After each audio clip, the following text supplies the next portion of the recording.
Yeah.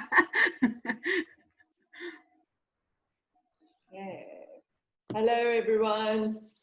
Hi, Hey, Catherine. How are Hello. you? You look cold. I'm really cold. It's because, It's cold. you know, what I've realized is I've stopped sitting down because I've spent so much time putting all this content together. I started getting really uncomfortable. So now I stand at my kitchen counter, but it's the coldest place in the house. And I don't move. I just sort of stand and do this. And then my hands get really cold. But they'll get warm. The only solution. The dead's on. Okay, I don't know who's. I only know that Lisa's not making it today. I don't know where everybody else is, but they'll hop on. Okay, so any comments, any questions, anything that you guys want to discuss about anything ish? I'll go. For those? Yeah, Catherine, just more of an observation, actually, having watched the rest of the anatomy videos, in that your kind of way of individualizing, if that's a word, or making the practice very individual, is what I'm trying to say, is almost, I don't want to go as strongly as goes against, but is a counter to the group settings that we've become used to. And to me, from a historical perspective, it really speaks to the way that yoga developed over time, where you had the guru and the student. And I know you don't necessarily like the word guru, but in that it wasn't a 200-hour or 300-hour and you were all in a group class doing a sequence. You know, knowledge was shared very specifically. And when the guru decided you were done and you had learned what you needed to learn, then you could go out onto the rest of your life, kind of thing. And I just found that in other teacher trainings, and the ones I've taught on and the ones I've been part of, it's geared towards group classes, whereas yours is geared so much more towards individual bodies, which is kind of more in line with historical developments of yoga. So it's just an observation. It's very interesting. I would take it even a step further in that I think my challenge to everybody as a yoga teacher, as a teacher of movement in yoga, so asana in yoga, is that you should be able to teach a group and read individual bodies in the group. So it takes it another level, because I think, you know, when we're working in a private setting, so just take vedettes battling to get connected.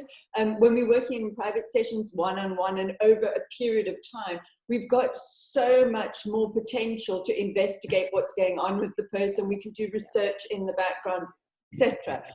But I think really simply just with a vague understanding, and I really mean vague, sorry, vedette again, vague understanding of anatomy, the ranges within anatomy, you can understand the basics of why somebody can do something and why somebody can't, you know. And yes, you do have to look at people as individuals, but after a while, after understanding, if you just understand a simple fact, like we were talking about shoulder flexion, so this, we talked about it not last week, 2 days ago. At the beginning of any class, if I'm going to teach wheel, Urdhva Dhanurasana, I can tell almost immediately who's going to have a problem with it because of shoulder flexion range. So I can use the individual.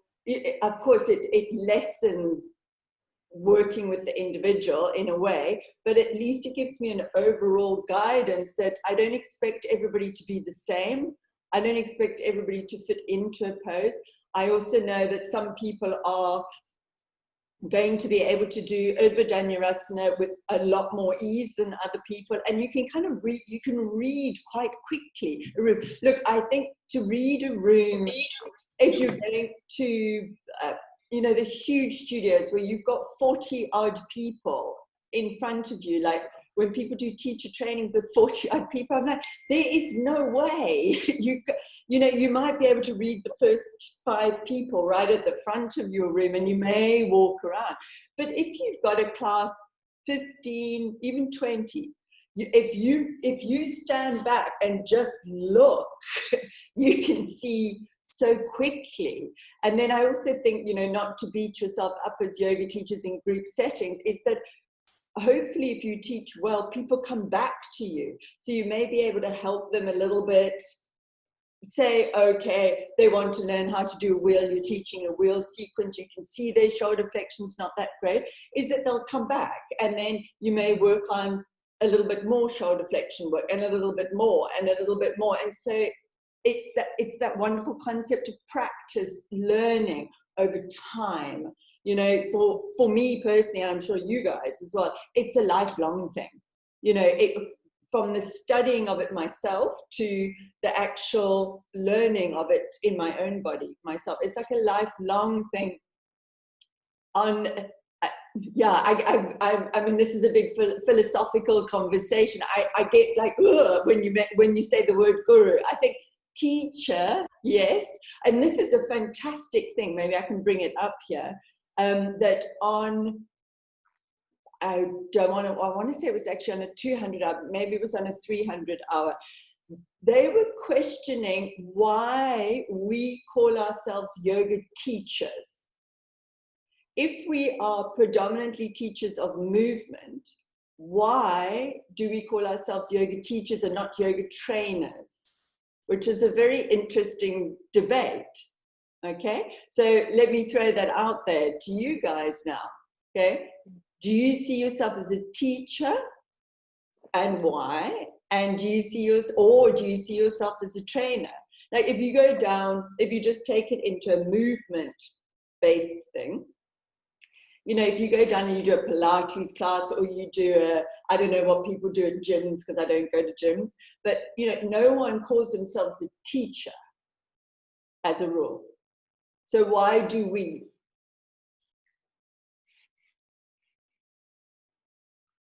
Janine. I think it really matters what you are, whether you're a teacher or a trainer or a yogi or somebody facilitating a class. I think in the general scheme of things, we are yoga teachers. I think that's just it's a yoga teacher training. So I think that's just what we're accustomed to hearing. But I don't really think it matters, the difference between a teacher and a trainer. I suppose maybe a trainer is putting your body through certain movements, which we do, but we do it in a slightly different way. Maybe there's more care and philosophy involved in what we do, as opposed to just grabbing a weight and doing the movements. It's actually quite a tricky question. It's a tricky question because it relates completely to Firdousa's comment, which is that, you know, traditionally in yoga, the guru was the teacher and the job was to get that person from A to enlightenment, or, you know, like a serious mission, a serious goal of education in the yoga way, depending on whereabouts in history you're talking about. Whereas if we go in and we teach a general modern vinyasa class in a hot yoga studio, or forget, it doesn't have to be a hot yoga studio, we have 40 people in front of us and we put together an all-rounded modern yoga vinyasa sequence, you know, your all-rounded good juicy sequence. How do we execute that? We basically cue a sequence. We say, do this, move there, etc. Okay? And what are we actually teaching? And I'm not saying it's really more like what you think you're teaching, right? Because how many times do you go to class and you hear somebody say, I'm just going to give a silly example, like maybe you can't open your throat because your chakra is blocked and you're not speaking your truth. Like they don't even know who you are, and they've given you this very large example of what could be the issue. And I'm talking from experience of like going to classes. So isn't it more what people think they're teaching? Like they think they're giving you a roadmap to life, but actually they're just putting you through pretty much, as you say, a modern postural class. But there's that added, because you've learned some philosophy, I'm not saying you guys, anyone, thinks that there's an added component to it. And so that's where the teacher part comes. That would be my kind of reading of modern teachings. Maybe. What does everybody else think? Do you feel that you're a teacher? Claire? So I would actually go more along with a yoga guide. But I think because the whole thing about yoga, first of all, asana is such a small section of yoga. I mean, I read a sentence in one of the books I read, which was, yoga is a pathway to higher consciousness. So when I think about yoga, I feel yoga is our entire being. Anytime that we are doing something that is moving us to our higher self, or our more awareness of ourselves, is yoga. So it's not just a physical practice, it's a living. So when you're coming in and you're teaching yoga, you're just guiding people on their own journey, because I cannot teach you your journey of yoga. You have to experience that for yourself. I'm just giving you a little pathway to check out and see if that floats your boat, kind of thing. Okay, so I'll challenge you back, as you guys know, this is my kind of role here, is, okay, so do you feel personally that you are qualified to teach people, guide people on a path to consciousness? Yes, but not everyone. Because again, that's why I don't like the word guru. I also don't like being referred to as teacher, because it's that idea that we're all teaching each other. So essentially, we are all guiding each other down that journey of consciousness. Because Catherine, you'll say something to me and I'll be like, oh my gosh, and that will guide me down my little journey. And then on the same flip side, I'll say something to you and it will send you on a, oh my gosh. So we are all essentially qualified and already on that pathway to helping each other continually expand into whatever it is that we're meant to be expanding into individually. So then, okay, taking it a step further. So if somebody's a yoga teacher and what they do is they go and teach big group classes and they just teach sequence, 60-minute sequence, end of story. Should they be able to call themselves a yoga teacher? Yes. They're still doing an element of yoga. They're qualified as a teacher. So say again, Janine? Janine, sorry, you said, and then Ashton, and then Eva's got her hand up. I think Roxy did it once. So, guys, if you, rather than sitting like this, you might want to put your little blue hands up, okay? So, okay, and then Caro, after that, you just shout out your order. Janine, sorry, you were saying? I think we are yoga teachers. That's what we have trained and studied to do, and that's what we practice. And somebody is not going to go to do yoga class with someone that is not hopefully not a yoga teacher. So I think maybe I feel there's a little bit too much looking into the word teacher, because we all learn from each other regardless. So as a teacher, I'm taking a class, I'm teaching or guiding my students through a class. And there's always some element of teaching in the class, whether it be something you say in the beginning about, just centering yourself, putting out a thought for the day, and your students teach you at the same time. In that, maybe they're not doing the pose correctly, and you teaching or guiding them through the process of doing it in another way, whether it be observing, touching, speaking, however. So I think we are teachers. We can't get away from the fact we are teachers, because that's what we have trained to do. That's what it says on our certificate. Okay, that's a very good answer. That's a very, I don't know, it's almost like a silly argument. Do you know what I'm saying? Or maybe I'm just being a little bit too by the book. No, you have all of your own opinions. It's not silly at all what you're saying, and maybe it is a silly argument. No. Ashton, we can't hear you. Apologies. So personally, I believe that the difference is only semantics until you associate differentiated standards between the words. So, for example, you have people who would fall under the category instructor who dedicate themselves much in the same way that we're describing teachers do, purely because of the industry they find themselves teaching in.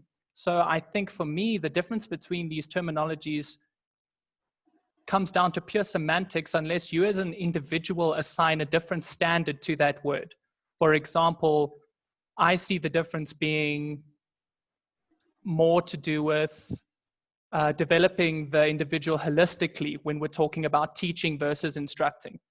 And that's my personal interpretation of the word, and I decide to hold that as my standard of teacher. So I think rather than debating, or at least in my opinion, the difference between terms, what's more important to consider is what standards you attach to the word teacher and whether you're living up to them through your classes and in day-to-day practice. Which brings back the whole element of, you know, how yoga teaching was done back in the day, for Dosa's day, not for Dosa's day, but for Dosa's comment. Most of you are actually saying here that even if we're teaching a vinyasa, bog standard vinyasa class, that we believe, and I can't remember who said it, I think it depends on what you believe, we believe as teachers that we are offering something more than just movement. I mean, we've used really big words here, like consciousness, you know, really big words, and you believing it's a holistic way of teaching. It's spiritual. It's so we believe as teachers that we are offering more than just movement, right? As a whole, yeah? So that's it. And my question to you is, why do we have that belief? Eva, sorry, I don't know who was next. I think Caro was next. Just shout if I'm getting it wrong order. You've got your hand up, Caro. You weren't next. Who was next? You might as well go, because whoever was next is not Eva. You can go. But if I just reduce it to the movement thing, I would say a teacher always has someone in front of him, and that is a learner by definition. And that would suggest that the person I'm teaching learns something. If I just tell the person to do something and don't pay attention to whether the person really learns something and progresses, if I just tell him, okay, do this, do that, you can do it or you cannot do it, then I'm not a teacher. So for me, a teacher is a person who enables the student or the learner to progress to whatever goal it is, and shows him the way. So it's not just to do, but also how to do it. And the teacher is the person who guides the steps and who has the wisdom to know which step is the next and when is the right time to introduce the next step, instead of just telling them, okay, you do whatever pose by doing this, this, this, this, this, and this. And the student might not know how to do this. So that is for me the definition of a teacher. And it might just concern movement, but it's also, you can also relate that to spirituality or whatever else. Like Firdaus said, yeah, well, you have to open your chakra. If that is spiritually and I'm not telling the person or guiding the person on how to do that and giving them insights, then it's not teaching, then it's just instructing. And that is what we partly do in a vinyasa class. If we are in the flow and we're just doing sun salutations, there is not a lot of space for teaching from my point of view. There's more the space of instructing. And that is what a lot of other sports do. They just do, okay, go and stop and whatever. And but there can be teachers and other kind of functional fitness things as well, if they teach their students, their learners, how to do things, how to get better, and when to do the next step, and all those kind of things. Okay, what I like, the one thing I think maybe is a brilliant way of describing it that you've just said is that we believe we're showing people the way, a way. So it's a process. Unlike going down to a gym, perhaps, I'm not saying this happens all the time. And then maybe there's, I don't know what people do at gyms anymore, so forgive me, but like an aerobics class, you know, maybe there isn't so much of a process.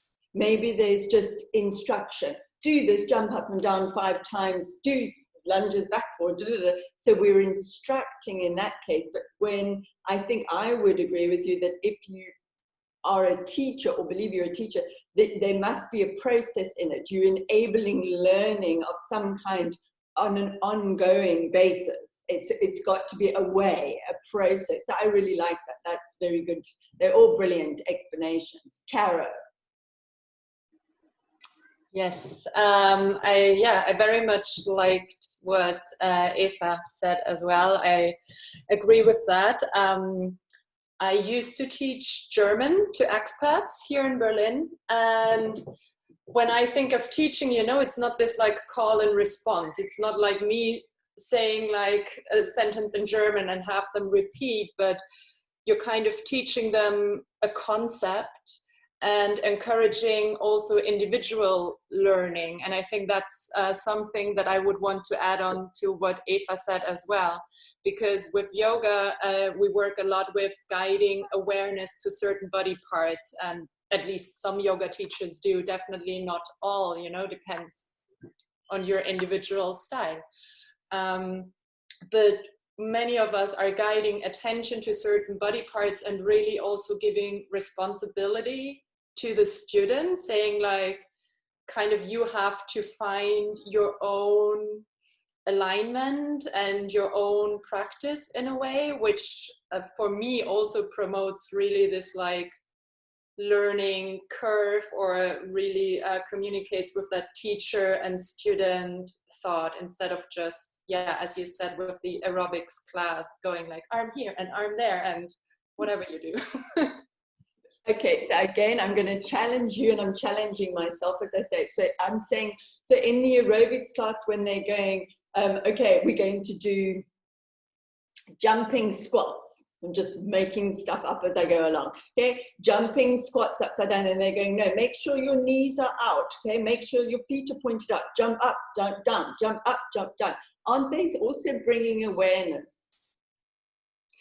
It's bringing awareness, but it's still saying point your feet out. And ooh, where did you go? Oh, over there. No, it happens to me as well. I'm like, where have you gone? Yeah. So, but I mean, and again, this varies greatly, I think, from teacher to teacher, but the way I teach, I don't necessarily say point your feet out. I say maybe you want to feel an activation through the outside of your hip, and then see where you would have to point your foot to feel that, or something more like that. So it's more flexible, and it's very much more individual, and not attached, the opposite of attached. Not glued to a certain shape. Okay, so or to a certain experience, let's say. A certain experience. So, okay, so then we can look at other movements like Feldenkrais, maybe martial arts, Alexandra technique, all of those things that are really fully awareness focused, sensation driven, individual teachings of a movement, right? But we don't think that they have any element of consciousness or spirituality, or do we? And then Roxy, you. I actually think martial arts has a lot of consciousness and spirituality in it. So there you go. Okay, so that's an interesting thing. So sorry, Claire, you were saying? I was just going to say, and I don't know whether this is controversial, is there anything that isn't yoga? You know, we're creating a little box. Well, that's exactly. I was actually, because Firdaus might actually work here with me, because I've read quite a few of the backward 100 million year texts as well. And in one of them, they talk about how there are 8,400,000 asana. They're just not recorded. So again, my theory is if you're doing something with awareness in your body, I mean, essentially cooking could be yoga, you know, playing with your child could be yoga. If you're doing it in awareness, everything is yoga. Right now, where we are in the world, we're just classifying certain kinds of movement or an idea that people have. So we're creating a box for better understanding. So when somebody goes to a Qigong class, they have an idea of what to expect. Somebody goes to a yoga class, they have an idea of what to expect. But essentially, it's all yoga. It's all movement. It's all awareness. It's all adding to your life experience, which is the point of everything, right? I don't know. I'm going to go to Roxy and then Fido. So Roxy, because Roxy's been waiting patiently for a long time. Roxy, sorry. So I agree that awareness can be through anything. Like you can bring awareness through instructing, training, teaching, any kind of like activities in your life, like you say, cooking, whatever, like even talking to someone, you know, it's yoga, it's awareness for everything. But coming back to the difference between kind of teaching / instructing and training, I think with the instructing and training, it's more kind of instructing someone to accomplish a task a certain way. And for me, how it resonated feels like it's kind of stay only on a physical matter level, where you got to accomplish this task or this posture in this way. That's the training, instructing. And then the teaching, like a teacher at school or in any kind of teaching, is more the philosophical part of how you can bring that instruction into your own life and implement it for you. So it feels like the teaching has a much more longer duration than just instructing in a class and then leaving. For me, the teaching has a much more kind of impact in your life where you, yeah. Can you give us an example? So it could be anything, let's say philosophical in yoga, where we say, you're not your body, whatever the case is, you know, you're bringing something more to that instruction, and then you that makes you think, and you can get out of that class and really kind of like the teaching goes beyond. Whereas for me, instructing and training kind of just stays at that moment, whereas the teaching makes a little bit of a longer, I don't know if I'm explaining myself well, but it has a philosophical aspect that maybe instructing and training. Okay. So yeah, it was just that. Explaining perfectly, absolutely. I think we all understand what Roxy's trying to say. And so I'm trying to get you, and you didn't give us an example of, so if we've got your average yoga student who's going to a yoga class 3 times a week, then what does the teacher have to do to, or say, to enable that student to go out and achieve what you are saying, which is actually rethink things, bring awareness into their normal life? Mm-hmm.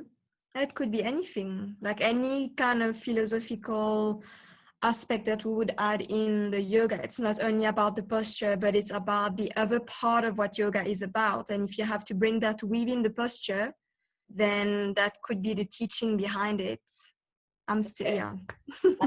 We all totally, I'm sure you all get what Roxy said. So again, it's that belief as yoga teachers that we may have, that we are bringing another element to the teaching of movement, that we're adding philosophy or we're adding spirituality, that we have an impact on people's daily life, that we want them to take yoga out of the classroom into the world, right?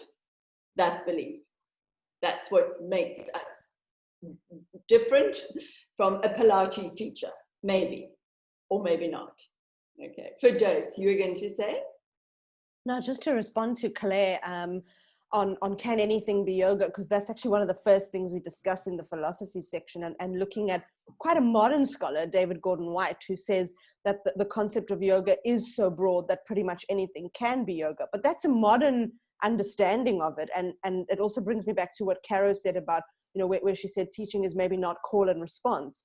Even that is quite a modern thing, because if you go back to right until the 1800s, and today even, that is teaching, is the call and response, the constant recitation, the memorization. There's not an explanation of concepts in some of those areas. It is just the rote call and response method. So I think maybe the distinction needs to be made between the modern forms of yoga and the modern understanding of yoga, and then all the stuff that we talk about beforehand. And then we'll find that today, I think we understand it as so many things, but certainly for thousands of years, it was understood as one thing. And that one thing was the process of enlightenment. So yeah, that's my response to those, because I thought it was so interesting what everyone's saying. Yes. Yeah, and I think that is, you're going to be very fascinated when Firdaus does the philosophy with you, but because from my understanding, I'm not going to talk philosophically because that's Firdaus' thing, is that there wasn't all this fluffiness of, what's my experience, what's your experience, am I getting through to you, what's the meaning of teaching? So it's like Janine saying, it was like, you're in with me, I'm teaching you exactly what I believe is going to work for enlightenment. Shut up, listen, and get to the end of it. But it was, yoga teaching was harsh. It didn't involve any fluffy chakra love and heart opening and, oh, shame, is your shoulder hurting? It's none whatsoever. It was really harsh because it didn't matter. What mattered was getting you to the point of enlightenment. And I think nowadays it's so influenced with psychology, modern philosophy of different kinds as well, that it's made it like a whole different minefield. And like Firdaus says, that you'll see one of her first slides, it's like the meaning of yoga. And I mean, that's just the most incredibly interesting terms there that'll just blow your mind. But when you look at it, and you look at it in that old school way of that, to yoke, like literally an oxen to the cart, dragging you or beating you, starving you, putting you in strange shapes, really, really harsh stuff, to enlightenment. It's like, that, whereas now it's a different world. We can look at things differently. Anybody else got anything to say on that? We went way off topic of anatomy, but hey, Juliet. I would like to add something about the teacher. For me, there is also one thing interesting in teaching to people. It's letting the student questioning himself. Because we talked about ways to reach something. So of course, the target of the teacher is to reach something, but there are a lot of ways to go there, and let the student questioning himself is very good, because one way will be easier for a student, another way will be better for another one. And questioning is, I think, is the good process for someone to reach something. I completely agree with you, and I call myself a teacher. I don't have any qualms about calling myself a teacher. I believe that I do a lot of teaching, like actual teaching, to educate, to train her. And I think that one of the most brilliant tools in terms of educating, especially adults, in terms of education, is to actually get people to question themselves, to question others, to question the teacher, which wouldn't have happened back in the day of the guru. There would be no questioning. There would be just shut up and go and kill your brother or your cousin, I told you to. So for me, I think you can talk, coming back to Ava, that long-lasting process, way of change, actually for me, in my experience of doing teacher trainings, actually is more longer lasting when people have actually gone through a process of thinking, of questioning and exploring and reaching their own conclusion, rather than me saying it is like that, do that, end of story, and then people just don't process. So I think that's a huge part, I really agree with you, of being a teacher. Very different, perhaps, if you're teaching a modern vinyasa class, and you've got to go in there, people are expecting 60 minutes of some kind of flow, end of story, and they don't want to question anything. They want to be told what to do. You know, it's like step to the front of the mat, hold your left toe, take it up in the air, turn your head to the right. We're very instructive in that way. And people actually, I think, you guys can say, in those settings, they expect us to be more instructors, I think, than teachers.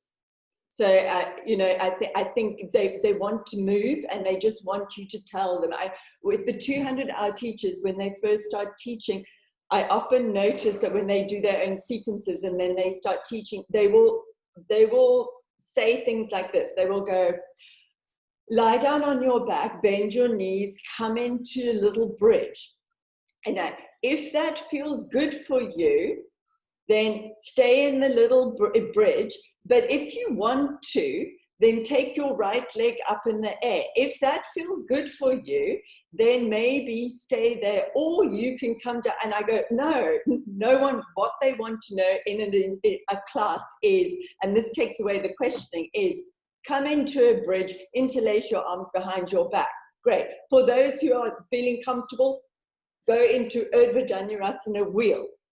If that's not right for you now, stay in bridge. End of story. Option A, option B. No questioning allowed. So it's a very difficult, it's quite an interesting thing, the balance between, I think, elements of instructing and teaching, you know, that both are required. You know, otherwise we'd be having discussions like this with every pose with our students. You know, they'd be like, everybody'd have a different opinion. An example I would give is, again, we discussed on the 200-hour quite a lot, is, and I'm not sure if we talked about it a couple of days ago. If we did, then shout at me, because I'm on this thing teaching a lot, is when I say to people, should you ask your students, do you have any injuries at the beginning of the class? And then predominantly, I would say, out of every group, I would say at least 80% of people go, yes, you should.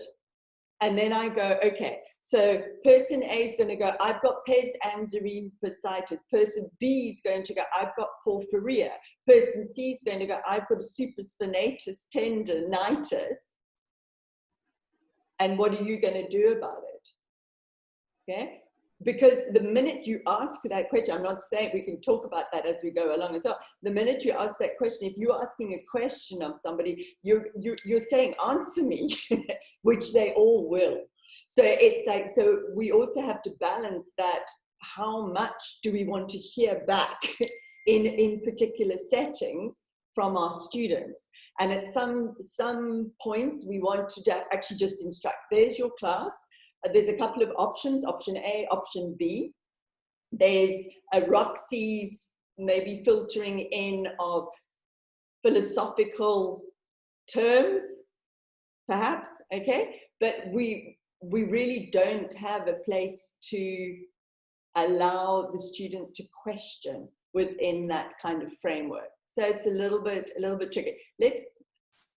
Let's stick with that question, because it'll bring us more back to the anatomy, as much as I love these conversations. When Firdaus teaches, I'm hopping on as well. I'll be a student of Firdaus's when she comes on and teaches. So, question, who asks, does anybody have an injury before they teach a class?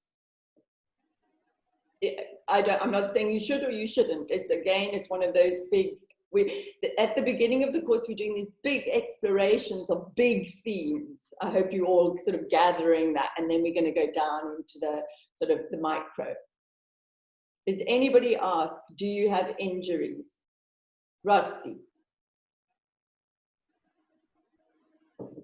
I do ask if I know I'm going to teach, let's say, arm balance, where there's, you know, major joints and stuff that can be really damaged. But if I do a usual vinyasa or anything, sometimes I do, but if I don't, I would always give how do you say, option, you know, for chaturanga or whatever, or protecting your wrist or your wherever you're balancing. So throughout the whole teaching and the whole class, I would just verbalize and cue to make sure that people could protect if they had an injury. But if I teach like a peak pose that requires some kind of major joints or something, then I would ask. So Do you guys think that you can cue injury protective cues for all potential injuries? No, You can I mean, I'd be like that. It would take up 30 minutes of the class. I think it would be very difficult. Okay, Janine. I think it also depends a whole lot on what kind of class you're teaching. Janine, can you come a bit closer to your microphone? I can't hear you very well. Please. I think it's also depends on how many people you've got in your class. If you're going into a big studio, you've got 40 people in the class. I would certainly not ask if there's any injuries. But in a small setting, I generally just say to my regular clients, how your body's feeling. You know, you kind of know that one's got a wrist niggle and she might need blocks. And if they are really injured, quite honestly, they shouldn't be there. You know, I love that. Because I'm not qualified to protect somebody from, maybe they have got a hamstring tear. And they're coming to do yoga. I'm like, well, maybe you actually shouldn't be at yoga today. And do you know what I'm saying? So that's a difficult one. And I think generally somebody who is injured should be resting. So I think it's more a niggle.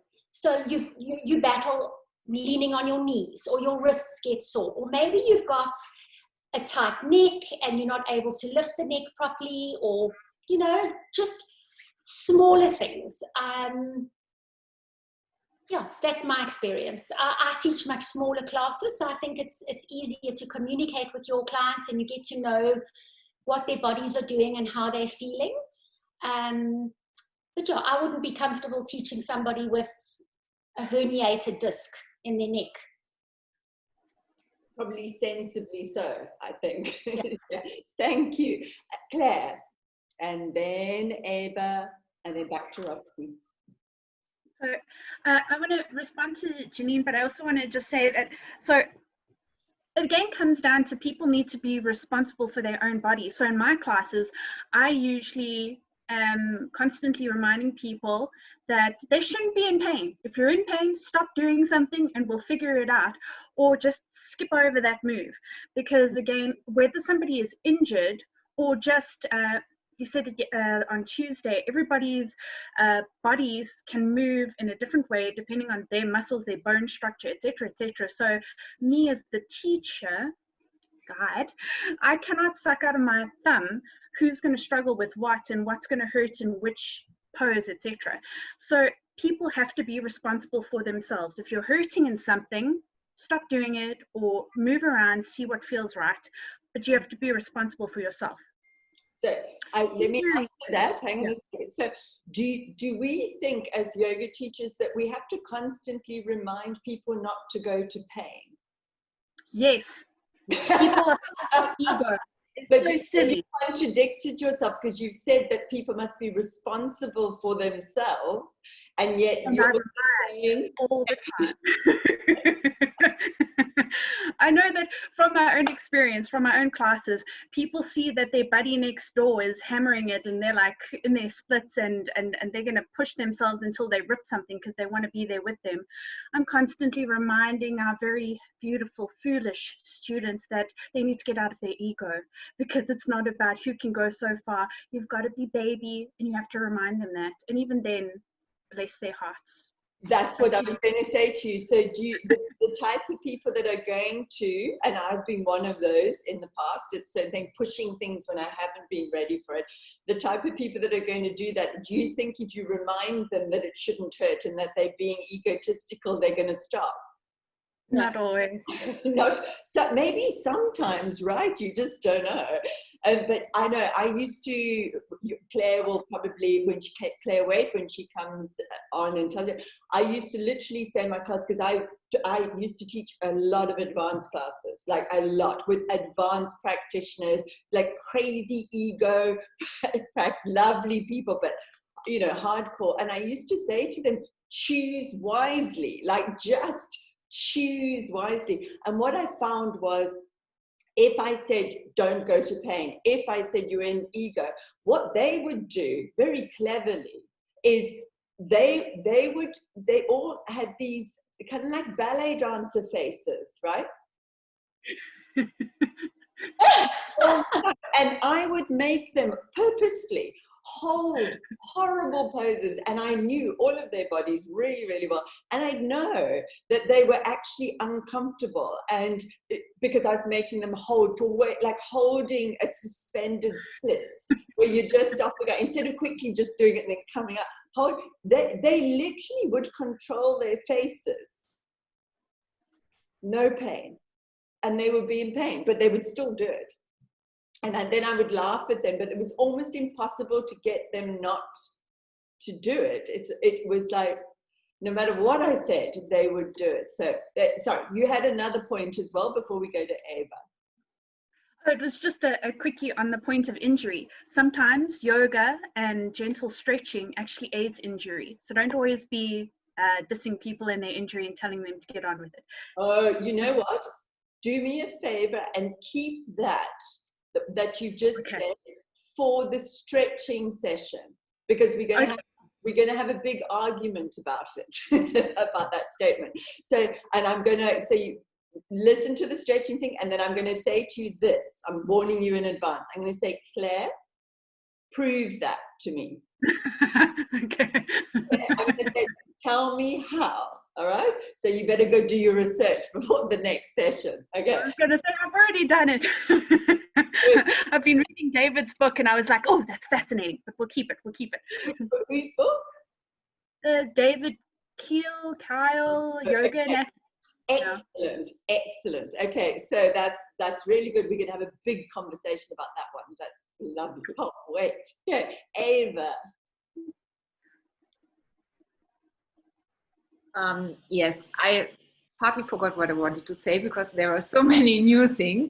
But the thing is, sometimes it might not even matter what we want to do. There are certain things we might have to consider, like insurance-wise and things like that. So if we teach in a big studio, ideally, people would go to an assessment or whatever. That would be good. So then you wouldn't have to ask. If there are any injuries, you can just go and say, well, I presume if you have an injury, you know what to do. We are not doing anything that will hurt you if you're a healthy person. But if there are pre-existing injuries, you should know what to do. And if you are working in a very small setting, I would do that anyway, because in my studio, no one would come to class without me talking to that person beforehand, and I would talk about injuries that might be pre-existing, and then I would inform that person. But otherwise, I totally agree that you can't make sure in a class that you cue all the things people would need to know if they are injured. So I would so what's the point in asking, do you have injuries in front, just before class? So it should be done ahead of class in a different setting from my point of view, and not right before class. In class, because you can't do anything then to react to the answers. So let me answer that point. So it's actually brilliant. This thing circles right back to being a yoga teacher. That first thing that we were talking about, traditional yoga teachers to where we are today, and what we feel constitutes teaching, what elements constitute teaching. And one of them is that for some reason we believe that we should understand injury. So even in a small group setting, we're still saying perhaps that we should understand injury. But then we have to kind of go back to being, what are we? We're yoga teachers, right? So what does that mean? This is why this conversation is fascinating. How many elements of yoga teaching we consider to be important? So a lot of us will say, actually, I think, especially in a group setting, I should understand the injury of my 5 people that come in. But my question and my challenge to you is, should we? Is that part of yoga teaching? No, I wouldn't say, but when I talk about assessing beforehand, I didn't mean that then I would be able to react to everything, and I don't think that I should be able to. The thing that I would do then would be to tell people that in this case they should talk to their healthcare provider, because there are people who actually studied these things, and they can tell them what they can do and what they can't do, and that ties into what I do in just before class, to tell people, if you are injured, you probably know what you can do and what not, because someone else who is taking medical care of them has told them what to do.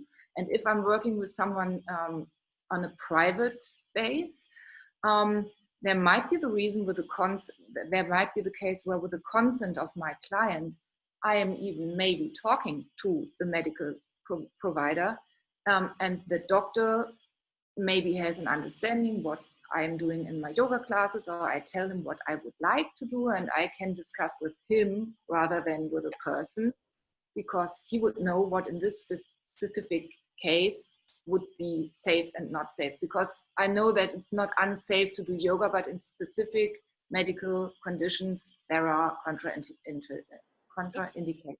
Completely. I don't know, Claire, let's go to Caro, because I don't, Claire, your hands are posted. Caro? I find it very difficult, this question. I used to ask that when I started teaching, before every class, mostly individually, because I also teach like smaller groups. But I've stopped doing that because like the thing is, to me it feels like as soon as I ask a person this question, like, do you have any injuries, I indirectly also communicate, tell me, because I kind of know how to respond to that. So it puts me in this kind of implicated or indicated doctor role that I definitely do not have, and I do not want to have, and it kind of puts me in a place where I would have to respond something. And also with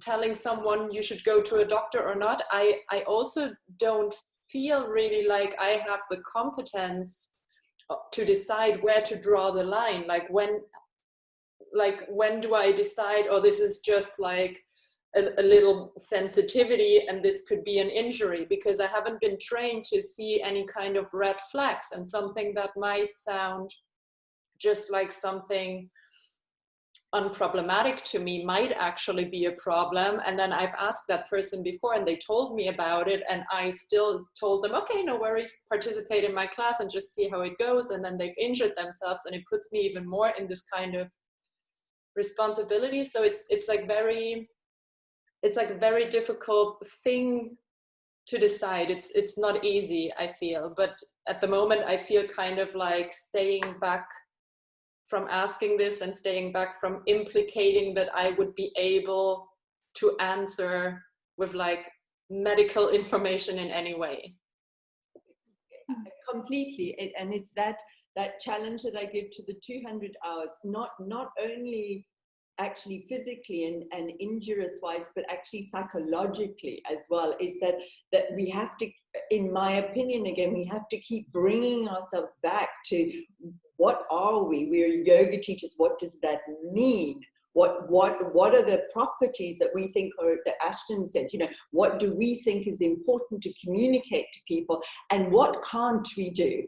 Because I think as yoga teachers, unlike, you know, gym teachers, yoga teachers really believe in this vast area of knowledge, ranging from spirituality, consciousness, physical practice, injuries. I mean, it's a huge thing, and sometimes I think it's quite a helpful thing for us to go, well, what don't I know?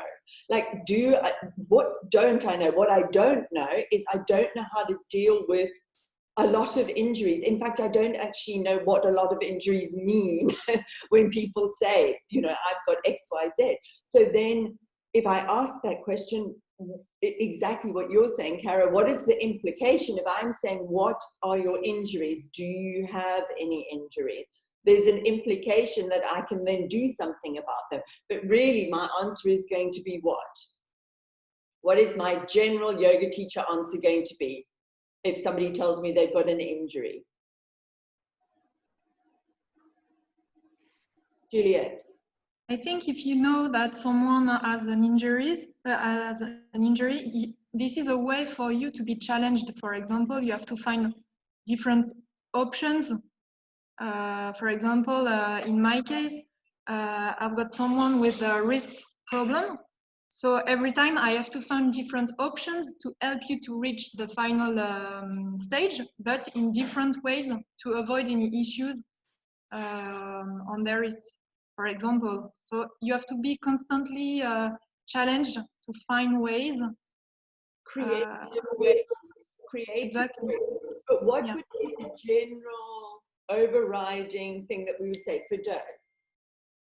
Usually it's just something along the lines of, well, take care of your body, you will know when to stop. But I find that really problematic because people don't stop. They don't even know what take care of your body necessarily means. Like, I might think ripping my hamstring apart is taking care of myself because I'm trying really hard, but actually it's a really dumb thing to do.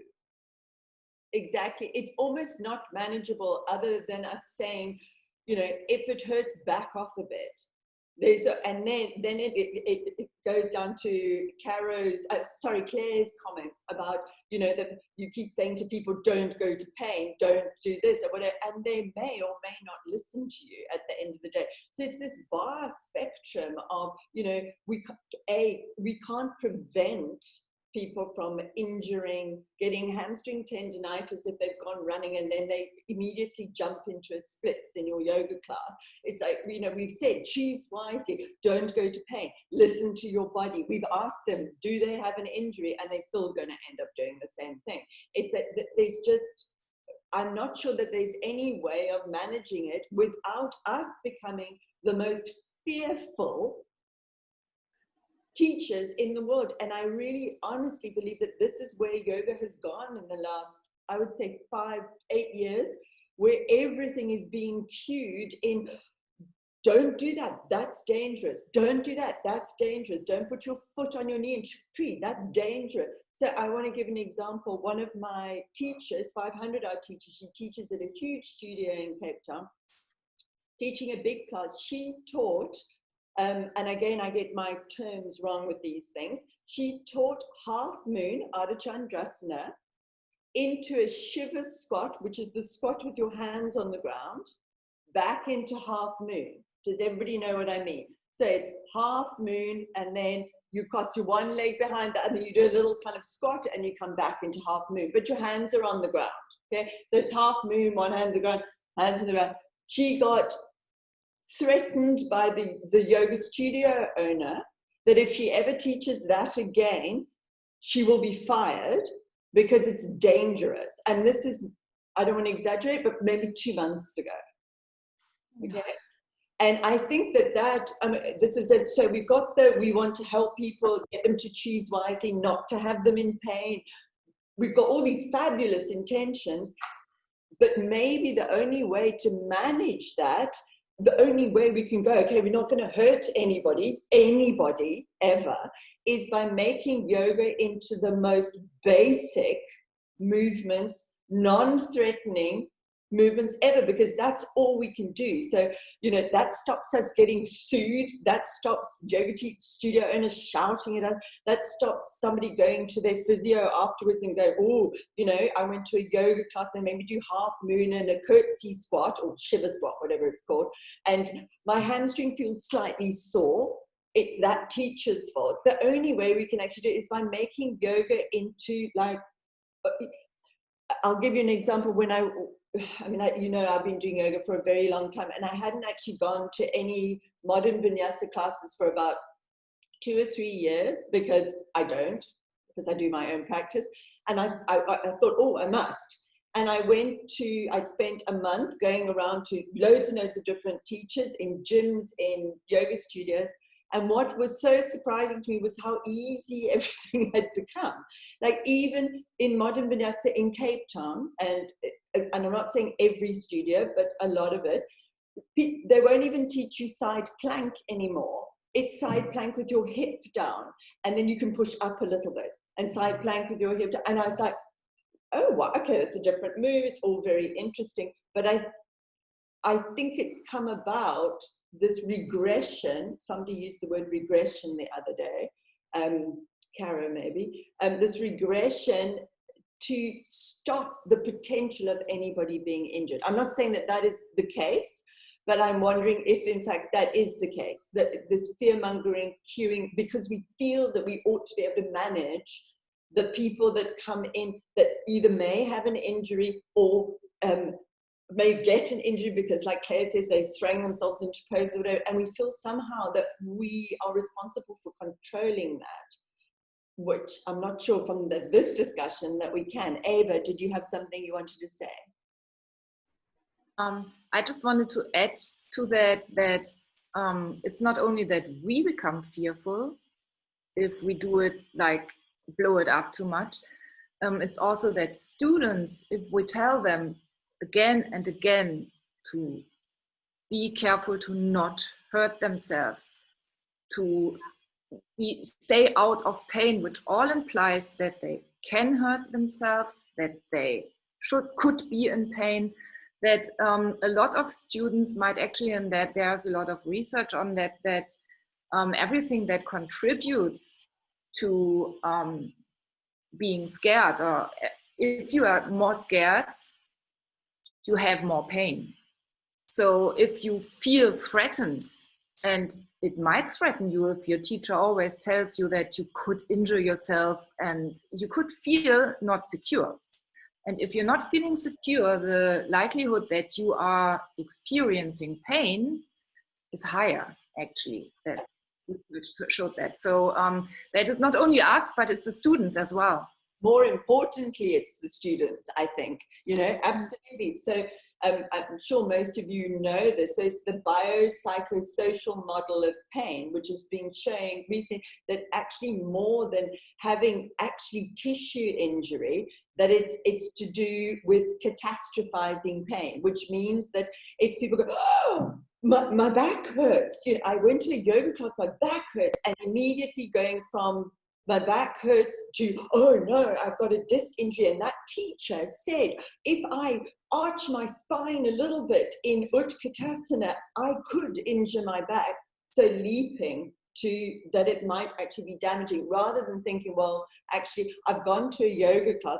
Wow, teacher made us do arching Utkatasana. My spinal muscles have worked. Maybe I'm a bit stiff.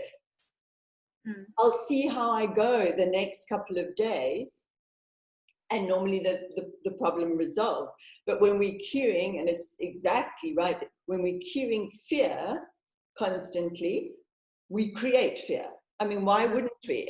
You know, take a simple example. If I say to my stepdaughter, you know, be careful if you're alone at home at night. Be careful. Be careful. She's gonna get scared. It's like, and then, as Ava says, fear equals, now the research shows, more pain. So fantastic questioning around all sorts of topics here, from yoga teaching, what we should know, alignment, injury, now bringing it into the neuroscience.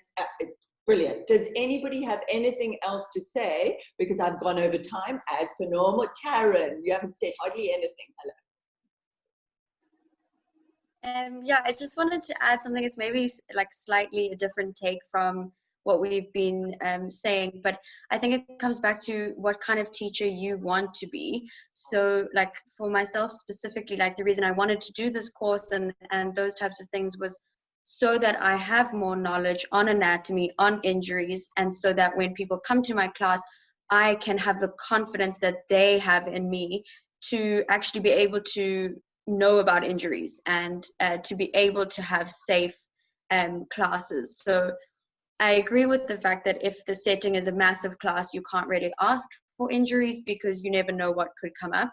And again, you can't cue different things for everyone's specific needs. But like for my small classes, I have specific injuries that I know of, and then I base my entire class around that. So then it makes it safe and easy for them to do. But I just feel like if that is something that, you know, as a teacher, you want to bring, to be able to actually help people through injuries, because like most people who have these types of injuries, they go to their doctor, and the first thing their doctor says is, you know, you need to get strengthening these muscles. You need to use these muscles. Go do Pilates, go do yoga, tell your yoga teacher about it, and then strengthen the muscles. So I personally feel like as a yoga teacher, you also have some responsibility to be able to then take that information from them and say, cool, this is how we're going to work through it, and we can help you get to where you want to be, and then teach them through that. And that's their process and their journey in that way. What I really liked, you went from the keeping the class safe conversation around yoga injuries, but what you did was you changed it in the end. You changed it to making them stronger, and that's the difference. So the difference between the conversation that we're having around, you know, fear-mongering, cueing, and it linking to pain is because yoga teachers are regressing. They're taking things backwards nowadays. So they don't want to bring anything in that makes you strong because of the risk associated with that. Whereas you're going, okay, which is exactly what I would do if I was working with somebody with injuries, okay?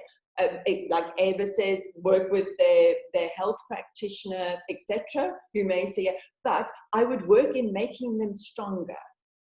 That would be it. So it's normally the next step, because it's normally been like they've been to their doctor. So I was saying we normally the next step. So they've been to their doctor, they've had maybe the worst of what their injury is, and now they want a way to get back to how they were, or as close to how they were as usual. And I feel like that's where myself personally as a teacher, I want to be involved in. So I mean, like it can differ from person to person, but you know, it's nice to then be able to heal them and help them in that way. And that is perfect, because that is doing what we call progressive loading.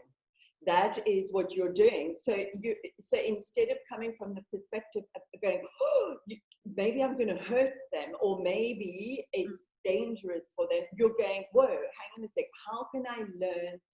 How can I help them get stronger progressively with their particular injury? So that to me is a totally different way of looking at things.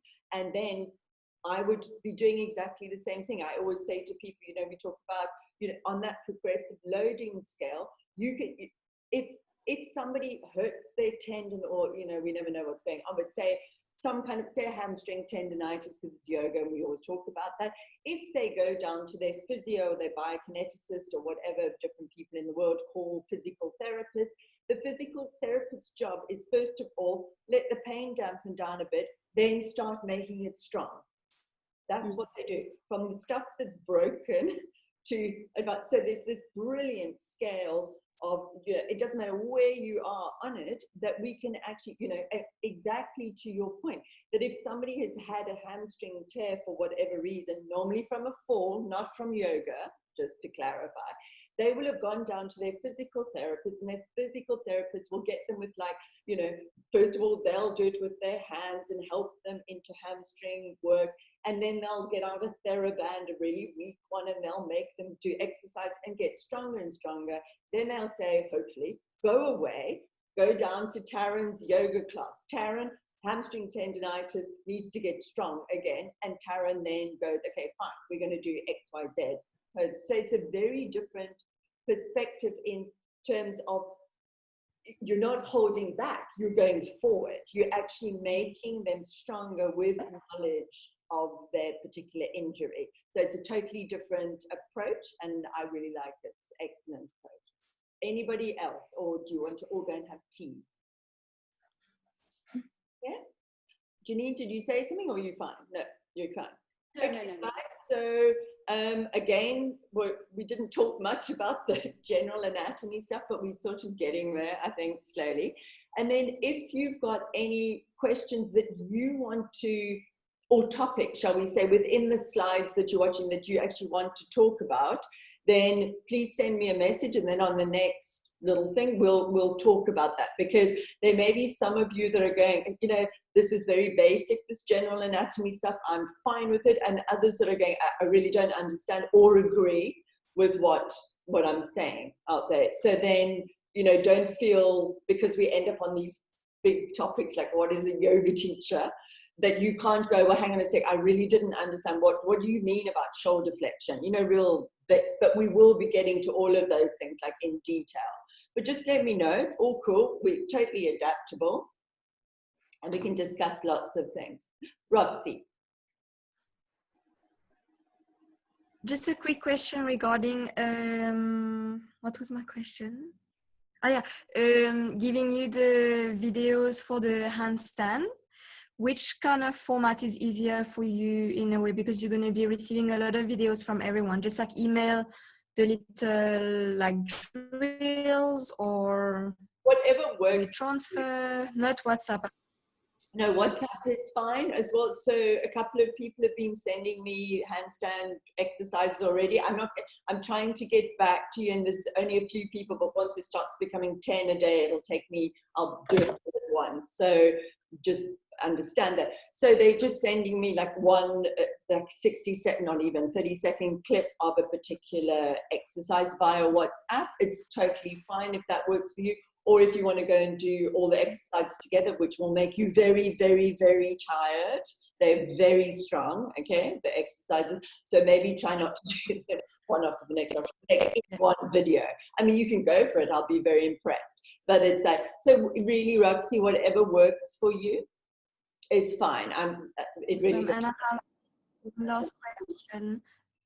With all the handstand and also with Laura's classes, we're doing a lot of arm balances and the wrists are necessitated a lot. So I wanted to ask you, what's your kind of like favorite or most used wrist, you know, warm up and stretching that we could just implement? I mean, we all know as yoga teachers what to do, but for handstand specifically or anything. You cannot stretch wrists. Okay, we'll talk about it in detail, but you cannot stretch. Stretching a wrist in order to do an arm balance is kind of the opposite of what you want to do. So the thing again, it goes down to the whole model of progressive loading. Okay, so depending on everybody as an individual, depends on what you're going to feel in your wrist. Okay, so if I'm putting my hand against the wall like this and my wrist hurts, okay, then I shouldn't quite right now be going into plank or a hand balance, arm balance, whatever the case may be. All right. So if I then stand up and lean against the wall and my wrists are, oh, this is fine, but then I stand up and lean against the wall and now my wrists are hurting. Okay. Then I go, okay, I need to train at this level. And so we progress it. Okay. So it really does depend. If your wrists are hurting, where they are hurting, and how, and what we do is we back off. Okay, and when I mean back off, I never mean stop. Unless if you can't do this against the wall, then stop. Yes, because then there's stuff going on. But basically, it's to do with loading. So when wrists normally hurt, is we're doing too much loading on them too soon, and they take a wee while to get going. When I learned to handstand press, it took me like 2 years or a very long time. And you have to really extend over your wrist. You have to go very far forward. And when I first started doing it, it was like, ow, ow, ow, ow, ow, ow, back off for a day, then I'd do it again, etc., etc. So I just loaded gradually, and now they're so ridiculously strong now. So it's know that if you're doing a lot of handstands, if you are doing a lot of arm balances, for some of you, you may feel wrist challenge. So really, in anything, your wrist, normally it's wrist extension, right? So it's this, the angle that hurts, okay? So if you're looking at your different poses and you look at something like plank, we generally, you know, shoulders over wrist at 90 degrees. If we're looking at something like downward dog, we've got less wrist extension, okay? So those are your ranges. If we're in straight arm Bakasana, crow, like straight arm, we like that, Okay, so there's a range of wrist extension. Okay, so that's what you have to adapt, and you can send me videos and go, it hurts here, and I will help you. That's what you have to adapt when you're doing your arm balances and your handstand training. Okay, you have to normally, I'm not saying always, it depends on you, you have to lessen the wrist extension range, okay, and load it at different levels. Okay, so, and it's, let me ask, are you happy in a plank? Me? Yes. Yes. It's just if I do a lot of handstand and arm balance, then it gets tiring because maybe I'm not distributing the weight properly in my fingers, and just by doing it a lot. But I always thought in my mind, you gotta warm up your wrists, you gotta stretch them, etc., before doing the arm balance. Because you cannot stretch. There's nothing to stretch. You could stretch your hands. You know, you can stretch your hands, but you can't stretch. Having wrist stretches, it's just because what's hurting is the fact that it's compressing. Okay, so wrist stretching is just compressing it more, basically. So, you know, you've got there's a lot of my forearms, I've got quite skinny forearms, but they've got big muscles on them. And when I first started doing a lot of wrist work, then I would go and I would actually massage the muscles a little bit, and that would create a bit of viscoelasticity, and that would help. But predominantly what helps is progressive loading. So don't do too much too soon. So it's you know, with the handstand program, when I was doing it on Instagram, I would get, I'm not exaggerating, like 150 videos a day from different people, and they would be going, my wrist hurts and this, that. And then the advice is literally, even old, somebody was 70 and they were doing the program. It's amazing. And then I just say, okay, back off, don't do a wrist loading thing the next day. And then if it feels fine, do it the following day. And it was literally that.